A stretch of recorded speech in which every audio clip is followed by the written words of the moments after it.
ئامێر و تەکنەلۆژیای سەردەم و 350 دەستی کاری ناوخۆ و بە مادەی خامی خۆماڵی و هاوردا دەیان بڕاندی ڕۆنی ئۆتۆمبیل بە قەبارەی 500,000 لیتری ڕۆژانە بەرهەمدێنن. ئێرە کارگەی ڕۆنی ئاسیایە لە سلێمانی. ڕوبەرەکەی 200 دۆنم زەویە و سەرمایی پرۆژەکە 30 ملیۆن دۆلارە. کارگە خاوەن باشترین تاقیگەی جۆریە لە سەراستی لە نێو کارگەدا پیشەسازی دروستکردنی بەرمیلیشەیە.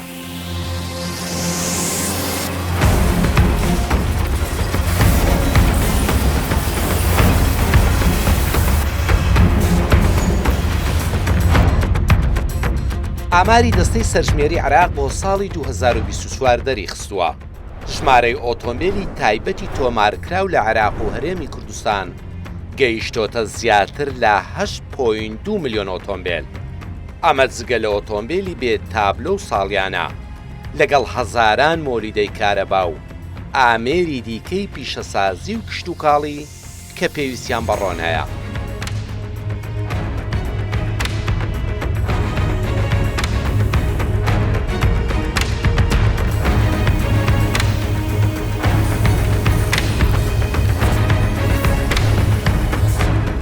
بەپێی ئاماری وەزارەتی پیشەسازی و بازرگانی ساڵانە بە بڕی زیاتر لە 285 ملیۆن دۆلار ڕۆنی ئۆتۆمبیل دەهێنرێتە هەرێمی کوردستان. 19 کارگەی ڕۆنیش لە ناوخۆدا هەن و ساڵانە بای نزیکەی 200 ملیۆن دۆلار ڕۆن دەفرۆشن.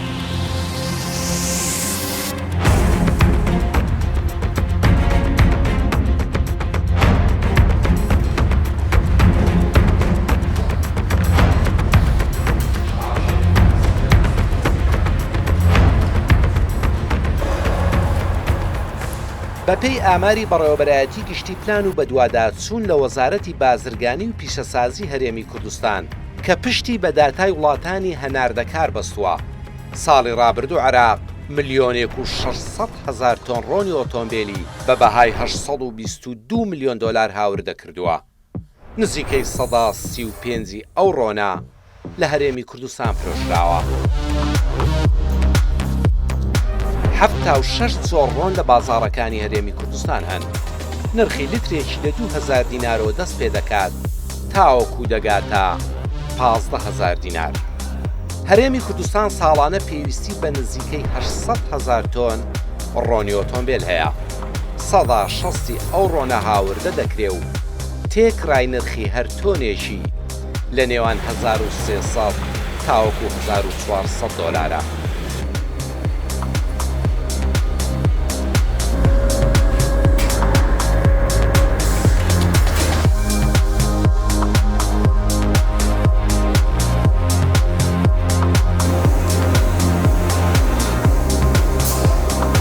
ئەم جارەیان باسی بەرهەمهێنانی ڕۆنی ئۆتۆمبیلتان بۆ دەکەم. ئێستا باشووری کوردستان لەم بەرهەمەدا هەم کڕیارە و هەم فرۆشیار. ئەم بەرنامەیە ببینی دەزانی کام جۆری ڕۆن بکەیتە بزوێنەری ئۆتۆمبیلەکەت زیان بە ئۆتۆمبیلەکەت ناگات. هەروەها کێبڕکێی بەرهەمی خۆماڵی لەگەڵ بەرهەمی هاوردەکراو لە ڕووی نرخ و کوالیتیەوە چۆنە.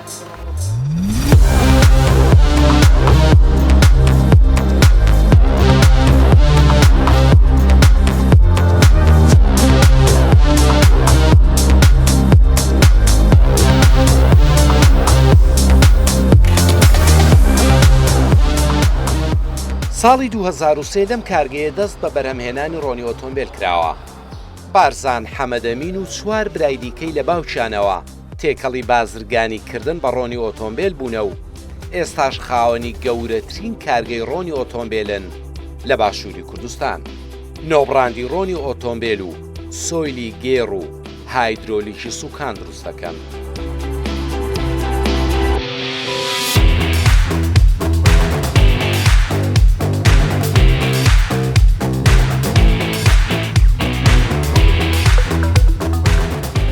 وردە وردە ئیشەکەمان گەورە کرد و تاگەشتینە ئەم معاملە کارگە گەورەی کە ئێوە بینن ڕۆنی ئاسیا ئێستا ئەگەر بڵێم خۆشبەختانە لە 4-5 وڵات بەردەستە دەچێت لەوانە سەرفیاتێکی زۆر باشمان لە سووریا هەیە هەتا ڕۆنەکان ئێمە گەیشتۆتە تورکیاش ڕۆنەکانمان گەیشتۆتە لوبنان چەند محاولەیەکی کەمیشمان کردووە ڕۆنەکانمان هەتا گەیشتۆتە ئەفریقاش لە ئەفریقاش ڕۆنی ئاسیا بەکارهاتووە.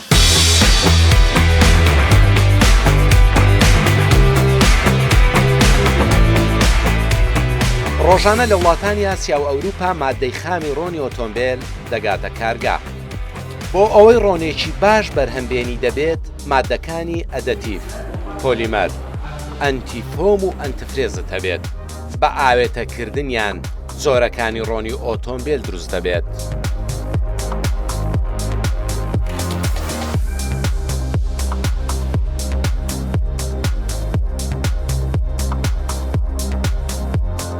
یەکەمین هەنگاوی بەرهەمهێنان لە تاقیگەی جۆریەوە دەست پێ دەکات. دەست و پەنجەی ئەم ئەندازیارانە و ئامێرەکان هەوێنی دروستکردنی جۆرەکانی ڕۆن و دیاریکردنی کوالێتی باشی ڕۆنن. 12 جۆر پشکنین ئەنجام دەدرێت، گرنگترینیان بریتین لە لنجی، چڕی، مەین و ڕەنگ. بەپێی تێکەڵکردنی بڕی ماددە خامەکان جۆرەکانی ڕۆن دروست دەبن.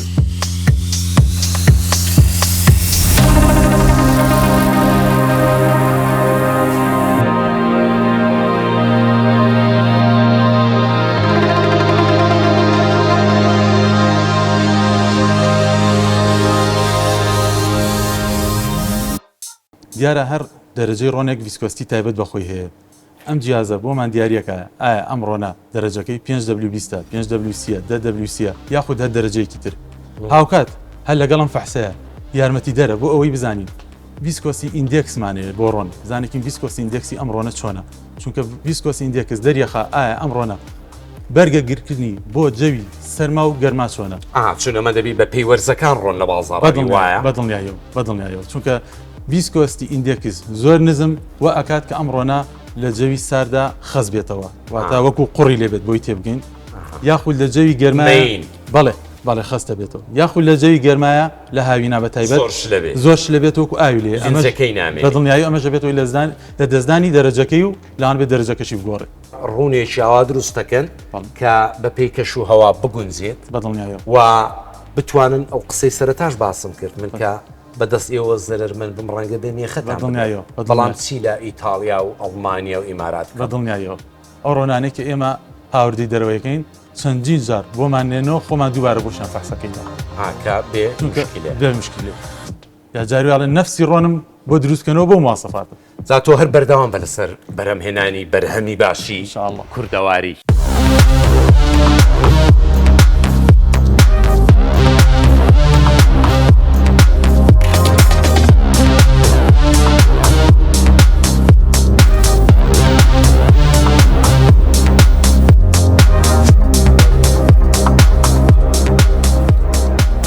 نمونەی پەسەندی تاقیگە دەچێتە بەشی گیراوەی ڕۆن واتە لە تاقیگە ماددە بنەڕەتیەکان بە سبڕێک تێکەڵ یەکراون لێرەش هەمان ئەندازەیە بەڵام بە قەبارەی گەورە و لە عەمباری گەورەدا.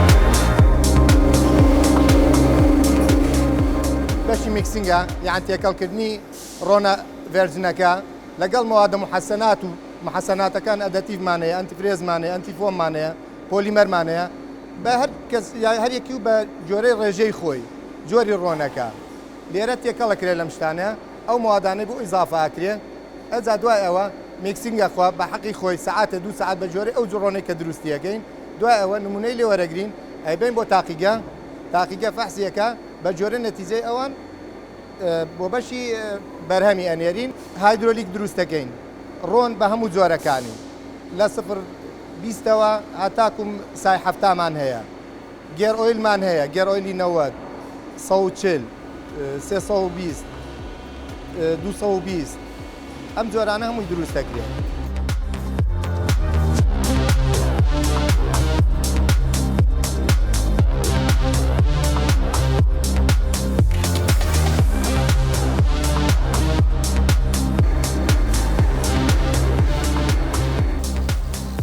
قۆناغی تێکەڵکردن و پاکێژینگە لە دەبەی یەکلتریەوە تاوەکو بەرمیل بە هەموو ئەندازەیەک ئامادەی بازار دەکرێت بەپێی ڕنگ و قەبارە و نووسینەکانی سەر بەرهەمەکە نۆبڕاندەکەی ڕۆنی کوردستان دیاری دەکرێت.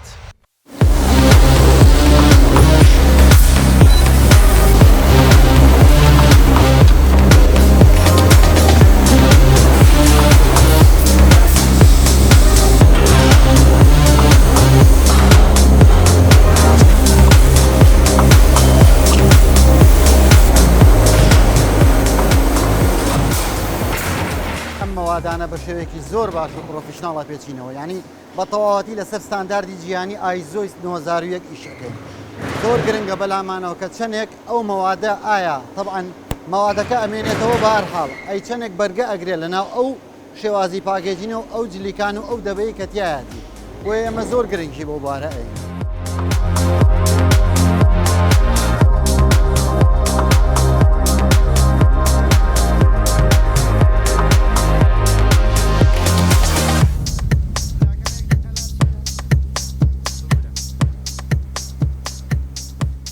مامۆستایەکی زانکۆم هێناوەتە تاقیگا پسپۆڕی کیمیایی نەوتە و 40 ساڵە لەم بوارەدا کار دەکات بەرهەمە خۆماڵگەکە لەگەڵ چەند زۆرێک ڕۆنی هاوردەکرا و بەراوردەکەی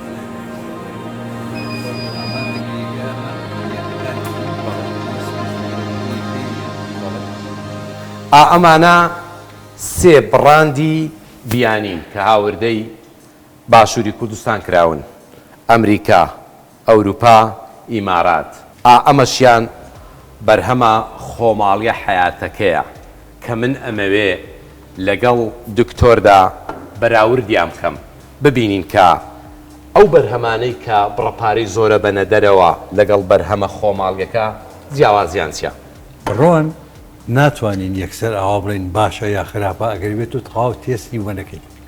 12 تێستمان هەیە تێستەکانی بۆکەین. ئێمە لە ئەنجامی ئەو تێستانە بۆمان دەرکەوتووە ئەوە ئەم ڕۆنە خۆماڵی خۆمان هیچی کەمتر نییە لەوانە ئەگەر باشترش نەبێت. لە نرخیش نیو بەرابەرە. کەمتریش لە نیو بەرابەر. بەڵێ. واتە مەرز نییە بە بڕاندێکی ئەوروپی ئێمە بڕەپارەیەکی زۆر بەها دەردەین. هیچ پێویست ناکە. ڕوونە خۆماڵیەکە کێشەکەمان چارەسەرەکات. چارەسەرێکا و لەوانەیە باشترش بێت. چۆن؟ بەڵێ. تێستێکی ئەوە بکە حازری کە هەموو شتەکانی بۆ دانێ دوایی بابی بینیم بزانین تۆتەڵ بەیس نەمبەرەکەی چەنە.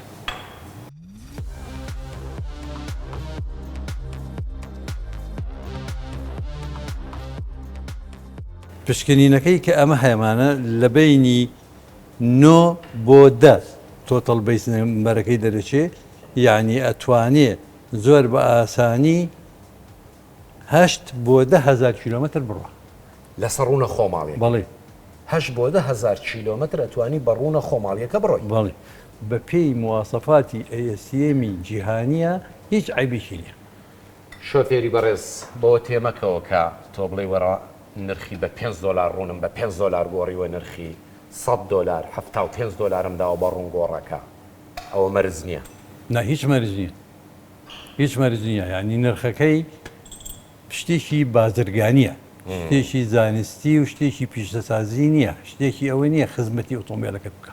باشە خاتونی بەڕێز کامەت حەز لێ تێستیکەی زیاتر کامە ئەفرۆشرێت لە بازار کاک دکتۆر وابزانم ئەوەیە ئەوروپیەکەیە کە خەڵک وەڵای ئەیفرۆشن ئەمەش تێستەکەی ئەمەش تێستکە بزانم چەنە.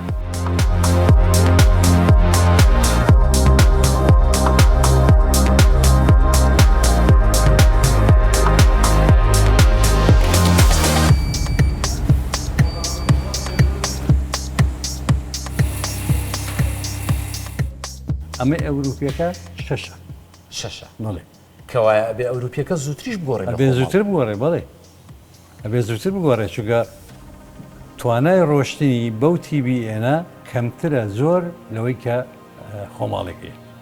خۆماڵەکەی ئێمە لە بینی 9 بۆ 10 TBNەکەی بەڵام ئەو شەشە. سازانیتان کە بەرهەمی خۆماڵی گاڵتەی پێ ناکرێ ئەگەر بە سەلیقەیەکی جوان دروستی کەیت و ئەگەر لی بخەوتیت هەزاران بەرهەمی بیانی دێنێت.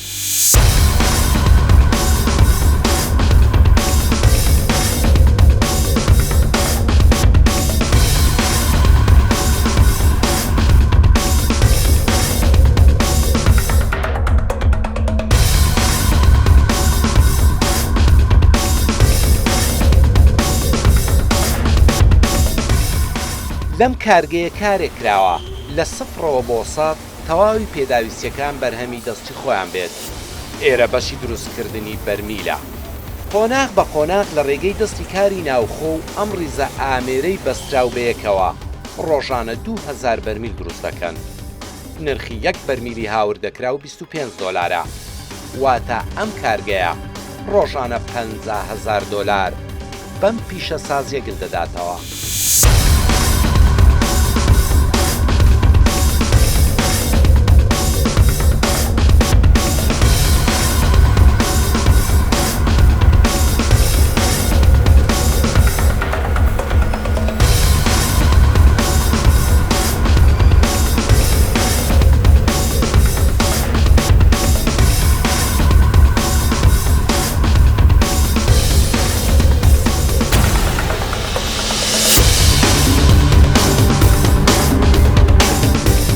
کاتێک ڕۆنت هەبوو کارگەی بەرمینت نەبوو بۆ هەر لترێکی ڕۆن نزیکەی 25 سنت نرخ بۆ لێک دەچێتە سەر و ئەو کات شێبڕشێکردی نرخ لەگەڵ بەرهەمی هاوردەکرا و قڕز دەبێت.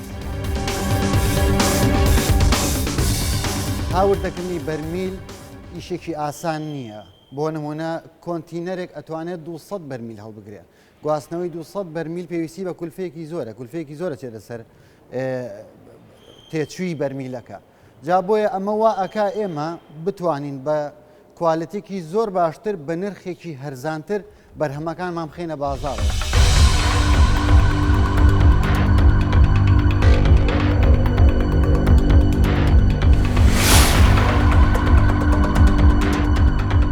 ڕۆژانە بەرهەمی کارگە دابەشی سەر بازاڕەکانی ناوخۆ و دەرەوە دەکرێن. ژمارەیەک لە بازرگانیش دێنە ناو کارگە و ڕۆن دەکڕن.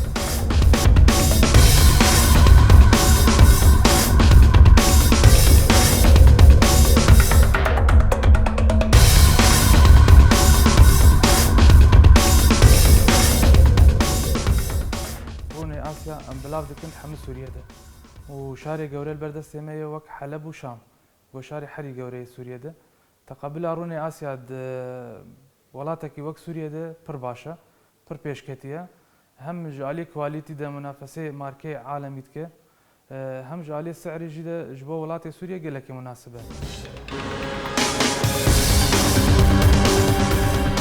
کەرتی پیشەسازی ئەگەر دوژمنی ئاو و هەوا و ژینگەش نەبێت دۆستی نییە. بەڵام لەم کارگەیە بە تێچووی نزیکەی 2 میلیۆن دۆلار چەند ئامێرێکی پاکردنەوەی ئاو و هەوا کڕدراون و خراونەتە کار. ئەو زیانە ژینگەیەی لە ئەنجامی پیشەسازیەکە دروست بووە پاچی دەکاتەوە.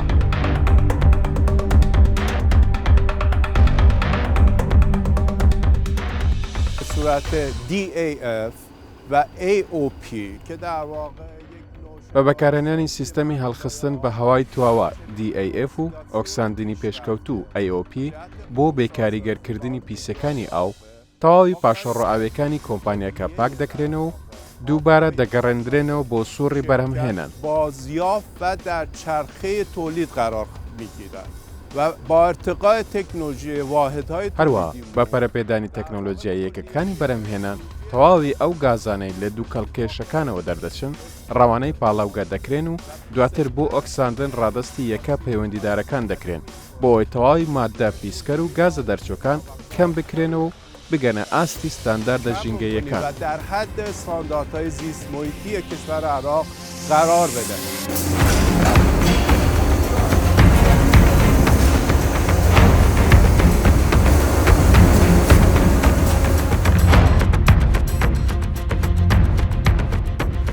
کارگا بنکەی فرۆشی لە تەواوی شارەکانی باشووری کوردستان و عێراقەیە.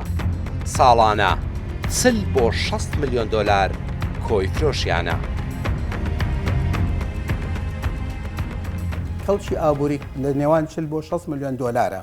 ئەم 60 میلیۆن دۆلارە ئێمە ئێستا حالیەن کاری لەسەر دەکەین، بەڵام دەتوانین ئەمە زیاد بکەین بەس شێوەیەک بتوانین ئاستی تێگەیشتنی خەڵک یان هاوکاری نێوان کۆمپانیاکان لە بواری وەبەرهێنانی سیارات یان ئەوانەی کە بازرگانی بە سیارەوە دەکەن بە مەکاینەوە دەکەن لەگەڵ ئەو کۆمپانیانەی وەکو ئێمە کە بەرهەمی ڕۆنی ئامیر و بەردەهێنن لە یەک تێگەیشتنێک بەیەکەوە بکەن بۆ ئەوەی کە ئاستی تێگەشتنی بەکارهێنەر زیاتر ڕوون بکەن چونکە ئێمە کە دەڵێن کوالیتیمان بەرزە فعلەن کوالیتیمان بەرزە کە دەڵێن توانای دابینکردنی بازارمان هەیە لە ڕووی پێداویستەکانی ڕۆنی ئامێرەوە توانای ئەوەشمان هەیە.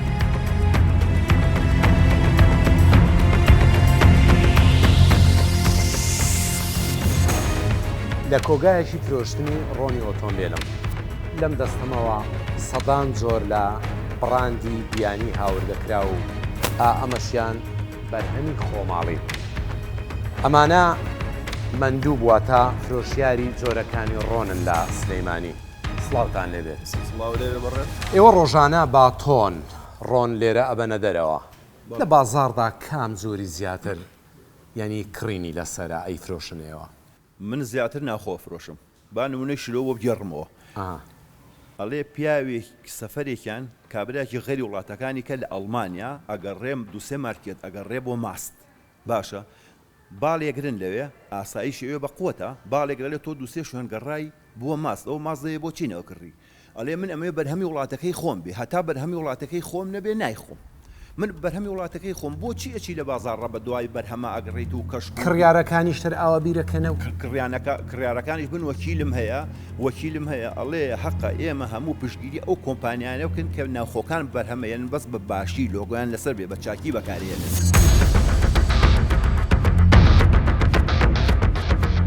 لە بازاڕەکانی هەولێرش بەرهەمی خۆماڵی پانتایەکی زۆری ڕەفەکانی فرۆشیارانی گرتووە. فرۆشتنی بەرهەمەکە بەدڵی فرۆشیارانە و پێیان وایە گۆڕانکاری لە پێناسی گومرجی هێشتا فرۆشی بەرهەمی خۆماڵی بەرزتر دەکاتەوە. ئەستا 2026 حکومەتی عێراقی گومرجی داناوە بۆ بەرهەمە بیانیەکان ئەنجە بەرهەمەکان زۆر بەڕاستی گرانە بێ ئاستێکی بەرزە بێتن بە نسبەت بەرهەمە ناوخۆیەکان ئەنجە ئەمە ئەگەر بەرهەمە ناوخۆیەکان پەرە پێ بدەین و باشتری بکەین بەڕاستی کێبڕکێ بەرهەمە بیانیەکان دەکاتن.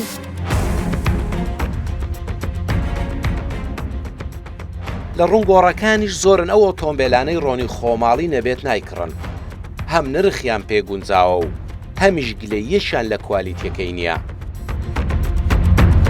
سەرەڕای بوونی بەرهەمە دەرەچیەکان ئێستا بەرهەمی ناوەخۆش خەڵک داواکاری لەسەر هەیە نمونە لەسەر کوالیتیشی باش ئێستا شەریکەی ئاسیایی بە کوالیتی پێشبڕچەی بەرهەمە دەرەچیەکان دەکاتن.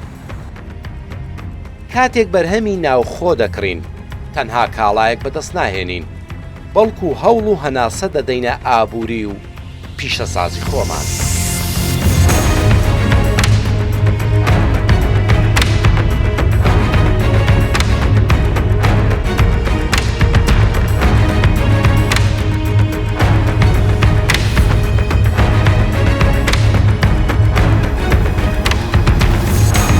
کوردستان بە سپۆنسەری کاڤین فارم